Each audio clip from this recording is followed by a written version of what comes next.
a video on these chickpeas, which are a little tough. I cooked them in some stock for my dinner, and the stock was a little salty, and it's toughened them up slightly. Well, no, they just haven't cooked down just as much as I kind of would have liked.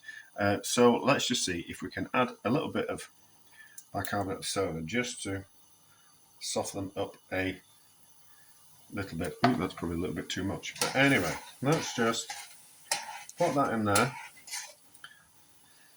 slowly simmer them, and see if it makes a difference, and see if it just softens them up.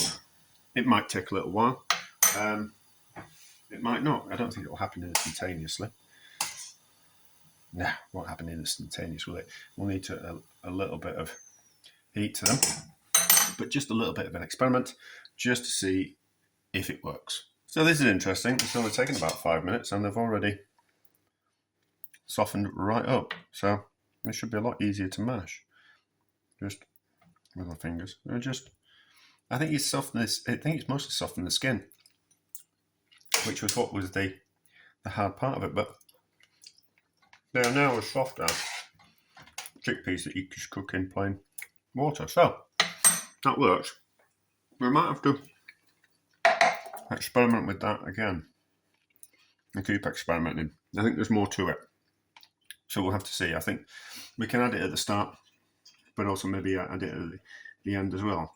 It's something for a future video with a little bit more of exploration, I think. Oh yeah, so a success.